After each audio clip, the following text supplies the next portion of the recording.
Welcome back to Adobe Lightroom Classic, and today we're going to take a look at all of the stuff inside of the Develop module that I haven't shown you yet. So let's switch on over to Adobe Lightroom Classic. All right, so what we've taken a look at so far inside of the Develop module, and remember, right up here, we're on the Develop module, not the Library module. And we've taken a look at all these adjustments. And if we remember, those adjustments are what we call global adjustments. They're affecting the whole image. So we're going to take a look at the rest of the global adjustments that you can use inside of the Develop module's basic panel.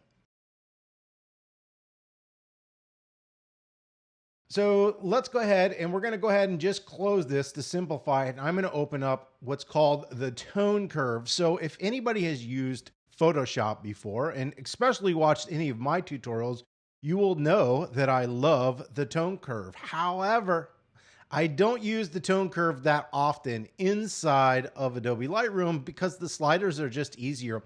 The tone curve isn't doing anything specific that those slider adjustments that we have do. So in this case, it's just a duplicate of the same thing. It makes it easier for people who haven't used it before. But in this case, I prefer those sliders over the tone curve, but it doesn't mean it's wrong to use it. So let's take a look. So the first one that we see right here is called the parametric curve. I'm going to click on that just to make sure it's activated. And I'm actually not a fan of the parametric curve just because it works funky and I'm not happy with it. So this is a histogram of our image. All this is where the data is, and it looks pretty good. In this case, we have highlights, lights, darks, and shadows. And the parametric curve works like this. If you want to affect the highlights, you can go to the right to make it brighter, and you can go to the left to make it darker. And you can see right up here, it's made this little dip in the area. So I'm darkening those highlights. If I want to make my lights brighter, I just slide this slider up. If I want to make them darker, I slide the slider to the left. Dark, same thing, brighter, darker, and it's adjusting the whole curve. With the shadows, I can go to the left to make them darker, right to make them brighter. And as I do that, it adjusts this curve. That's simply doing the same thing that we see above in the basic sliders up here. So all this stuff is just the exact same thing that's happening down here. Nothing any different. So I'm going to go ahead and hold my Option key and click Reset so that doesn't apply to anything. Remember, you can also click on these eyeballs to turn them on and turn them off. Close the tone. So the next one is this little curve, and this is basically affecting the red, the green, and the blue all together. Over here, we have a curve that affects the red channel, the green channel, and the blue channel. These are great for actually doing color balance, strangely enough. But we're going to go ahead and just click the top one. And this one works exactly the same as the curve in Photoshop. If we take this point up here and we go to the left, it makes your highlights brighter. If you go down, it makes your highlights darker. If you come over here and you go up, it's decreasing the contrast, making your shadows lighter. And if you go over here, your shadows are going to get darker, and it's also increasing the contrast of your image. If you come into the midtones, and this is just right in the middle, and when I say up, I mean perpendicular to the line, which is at this 45-degree angle. I'm not usually going up in this direction, but if we go this way, it brightens, this way it darkens. And curve works like this. So in this image, let's say I want to darken my highlights. I can come up here to where my highlights start. You can see this is where the majority of the highlights are. I'm going to darken this. And let's say I don't want to affect the midtones and the shadows. I can then put a second point in here and lift it back up. So in this curve, you can see we dip down in the shadows and then the midtones, and then it comes back up, and it's not affecting the image. Why? Well, because it's close to that original line, which is that black line. Could I lift this up a little bit more to get closer? Absolutely, I could. And this way, it's just affecting more of those highlight areas. So we can turn this on and off, and you can see that's darkening those areas if that's something that I wanted to do. Now you can come in here. I'll just click the red channel just so we can see it. I'm going to lift up. You can see it's making it more red. And if we go down here, it's making it more blue. All right. Green is going to do green and magenta, and blue is going to do yellow and blue. Some people use the curves for split toning, but we have a split toning adjustment built in, so there's really no sense in using it. So that's how you use curves inside of Adobe Lightroom Classic. Hey, if it's something you want to give it a try, give it a try.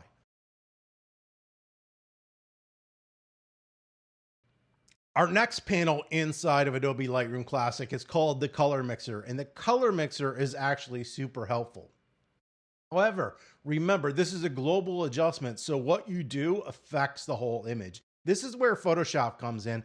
I do some adjustments in the color mixer here. However, I do probably much more inside of Photoshop, because in Photoshop, we can apply mask and isolate things better than what we can do here, which is a global adjustment. We do have the ability to do some simple color adjustments when making mask inside of Lightroom, but in general, I just save it for Photoshop because it works a whole lot better.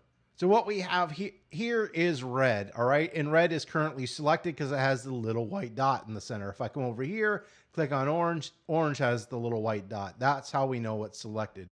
So what colors do we have? We have red, orange, yellow, green, cyan, blue, purple, magenta, and this stands for all the colors at once, global. And what options do we have? Well, we have the options to change the hue, which is the color of the color. We have the saturation, so how saturated color do we want? So if we increase the orange, it's going to oversaturate the orange or take all the color out of the orange, so it's basically black and white. Now in this case, it's only the orange color, so we're seeing the color everywhere else. And then down here we have luminance, and luminance is brightness, so we can make the orange colors brighter or darker depending on adjusting that slider. And all of these have that options, and if we select the last one here, it's just giving us all the colors with all the little different options. It's just essentially a different way to look at it. I actually prefer this way. It's just much simpler and easier to use. Basically, this was the old way it used to be, and then they switched it because, yeah, this makes a whole lot more sense. So if we take a look at this image, and obviously doing a white balance would be helpful, but if you look at this right now, we've kind of got this yellow-orange oversaturation. And this happens in mixed lighting in just about every photo that you take inside, that usually the reds, the yellows, and orange colors get oversaturated. And so what we need to do is shift the color to the correct color. You would think that something like color balance in Photoshop would be the fix, but it's not. Because usually the issue is, first of all, it's probably the wrong color and it gets oversaturated. This is just the nature of dealing with mixed lighting indoors inside of photography. So what we want to do is kind of shift the colors around to get them. And in this case, we want to desaturate where it's oversaturated. So we're going to go ahead and click on the orange. And what happens is if I go to hue and I go to the left, it's going to make all the oranges more red. If I go to the right, it's going to make them more yellowish green, okay? We're not going to affect that right now. What we want to do is desaturate, because remember, I said it's a little oversaturated. Now, the issue with this is you're never going to get it perfect, okay? It's never going to be like if you photograph this outside or in perfect lighting inside. So what we're trying to do is just make it better. So the issue here is a little oversaturated. So I'm just going to dial this back, and that looks good. And then I'm going to come up to my hue and I'm going to shift that around. So this is a little bit yellowish. All right. But remember, when I dial this red in, if there's any orange in the faces, it's going to make those faces oranger. And this is where we run into issues that we can't isolate it to a specific area. And then if I want to brighten anything, and in this case, I don't want to brighten it, it's not going to be helpful. Now I'm going to switch on over to yellow because we've got yellow in here as well. So I'm going to shift my yellow and make it a little red. And then I can come in here and dial this out, all right? And I have the choice. Do I want an image that's going to be less saturated and more neutral, or do I want to have a more colorful image, but the colors are going to be a little bit funky? Because if you see, like, this is like a yellowish green and this is a yellowish green, things aren't going to be perfect. You'll need to kind of play around with this, and it's really going to be up to you as to what you like. I do add brightness a lot of times. I think that can be helpful in color adjustments, but basically I'm in here just kind of playing around with these, trying to get them as close to looking good as possible. Now inside of Photoshop, we have something called selective color as well. And selective color can really help you refine specific colors and really nail it down. This isn't something that Lightroom excels at. We just want to get it better. That's the whole goal of what I'm doing inside of Lightroom. And then I'm going to refine everything inside of Photoshop. So I can come back here and click on the orange just to make sure it's how I want. And if I want to lower the saturation, I can. You can still, it's still the same sort of funky color that we had before, but in this case, it's just less saturated version of it. I tend to like less saturated. However, if you like the more saturated, there's nothing wrong with liking more saturated. So that's what the mixer does. Now we also have something called point color. And so point color allows me to sample something. And so what I'm going to do is click on this and I'm going to come up here to his forehead and I'm going to sample that color. And now what it's going to do, and this is kind of a fix for not having the ability to isolate with a mask. But remember, it's happening everywhere that this color is. So I can now, just like before, shift that color. I can make it more yellow. I can desaturate that. I can increase the brightness of that. And I can change the range. So the colors, how close they are to whatever point I sampled. Like, do I want to change that? Do I want to add or subtract that range of colors to this adjustment? And then I could do another one if I wanted. So I could also come in here and let's say I don't like the color on the table. I can click that and I can do the same thing. I can reduce the saturation. I can shift the color around. I can change the brightness around and I can change the range for that. And I can basically sort of fiddle around with this and get it to where I want. Now, I was just randomly sliding stuff, wasn't looking at the image. This does not look good, so don't do what I just did. But that's showing you how color mixer, point color work inside of Adobe Lightroom Classic. All right, so what we're going to do here is just go ahead and reset that mixer.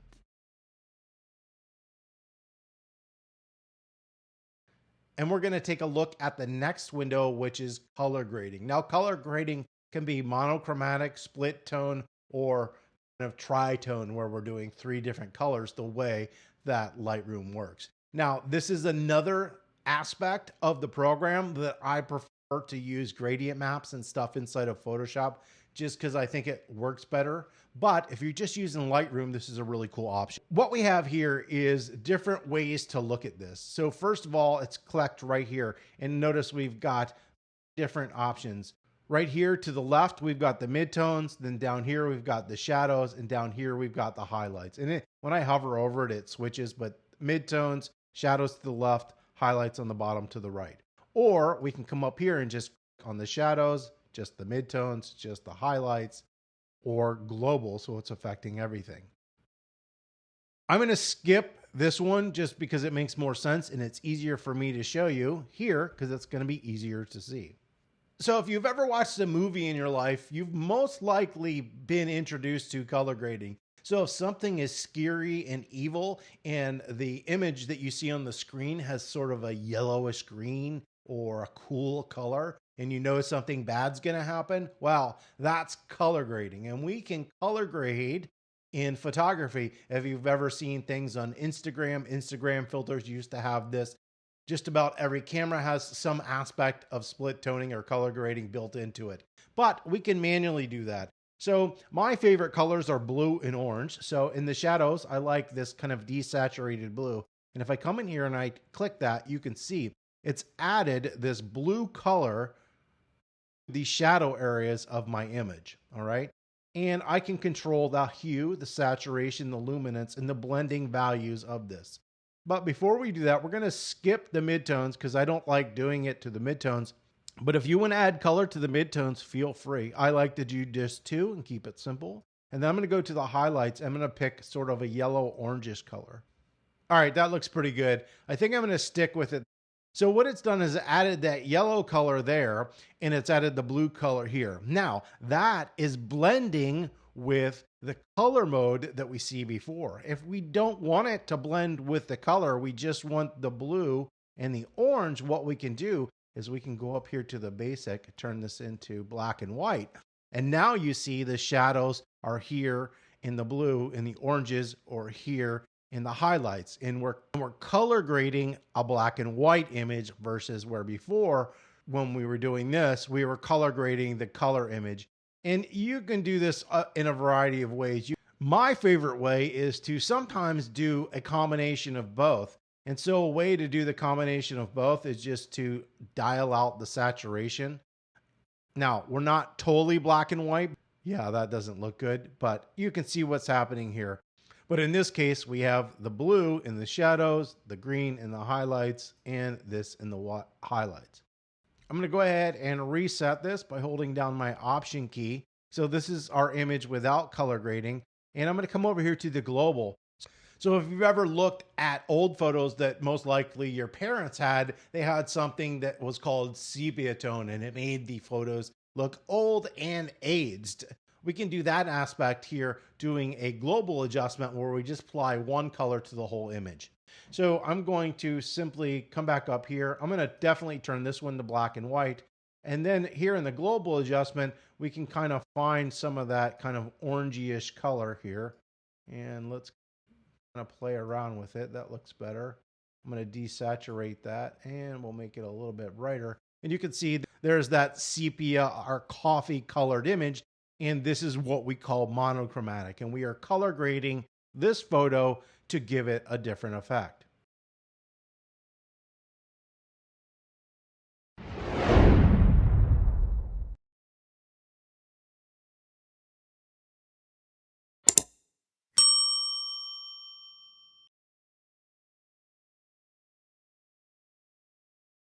The next window that we have is the detail window. And the detail window is comprised of sharpening your image or removing noise from your image. So the first thing I'm going to talk about is the sharpening or unsharp mask.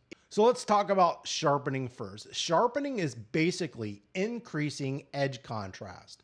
Now, the problem with using sharpening in Lightroom, even if you only use Lightroom, is that sharpening should only be done after you've sized your image. And if you use the export function inside of Adobe Lightroom, you will notice that they actually have a method to sharpen or use unsharp mask and apply that to your photo, because you want to do it after you've sized your image, because the amount is always going to be dependent on the output size.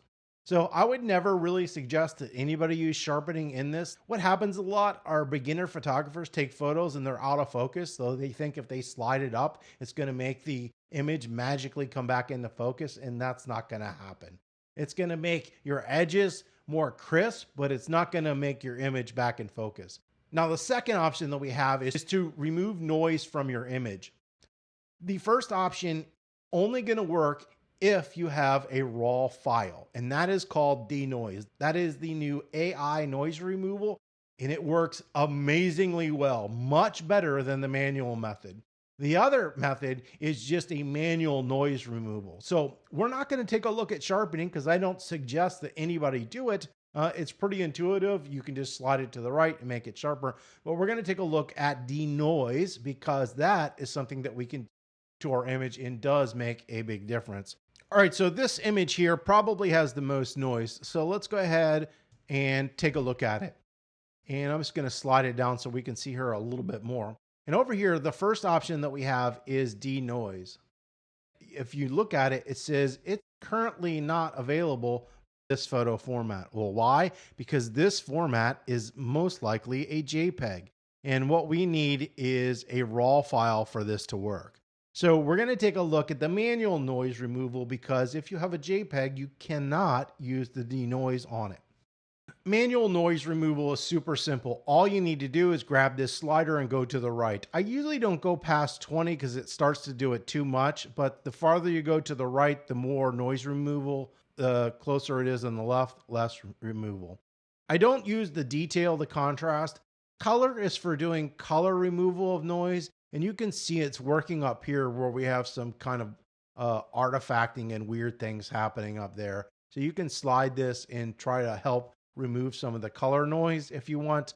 It's not something that I adjust that often, but it is something that you can kind of try out and take a look at. And that's simply it. You just slide the little sliders and try to remove the noise. So we have this image here. It doesn't really need denoise. However, it's a raw file and it's going to allow me to show you how to do this. So basically you're going to come over here, you're going to click the denoise option. It's going to load the enhanced dialog preview box and it's going to bring up the denoise window. Now for using denoise, I usually start at 40%. However, it comes up at 50%, but it's super simple. The farther you go to the right, the more of the denoise it's going to use. The farther to the left, less denoise it's going to use. It uses AI to make this adjustment and you're done. Now, you do have some other options under enhance here.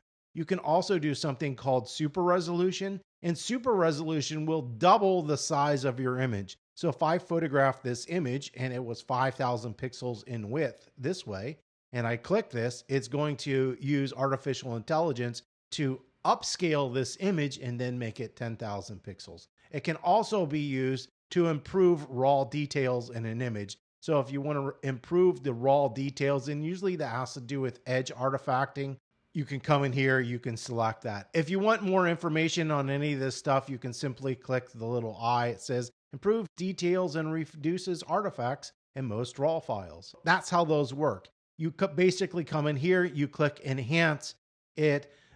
So when you're using these different versions, it used to be that when you would do denoise, and you can see it did it down here when I did the raw details, it creates a duplicate file and it changes that file to a DNG. So be aware that it might create a duplicate file. Now, I usually use Adobe Camera Raw, which is the same program. And now when you use denoise, it doesn't create a duplicate file. So we'll click it and see what happens. So we don't even need to wait for it to happen. You can see right here, it says reduce noise with AI will result with a save file that is a new DNG.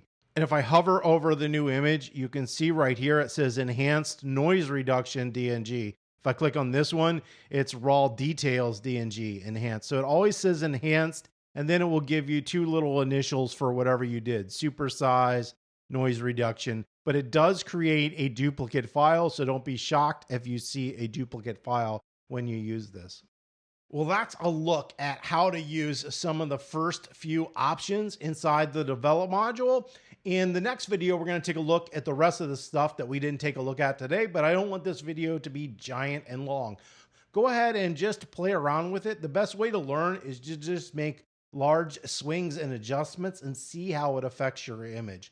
If you found this video helpful and could give us a thumbs up, that would be great. If you have any comments or questions, you can leave those down below. Don't forget to subscribe and have a wonderful day.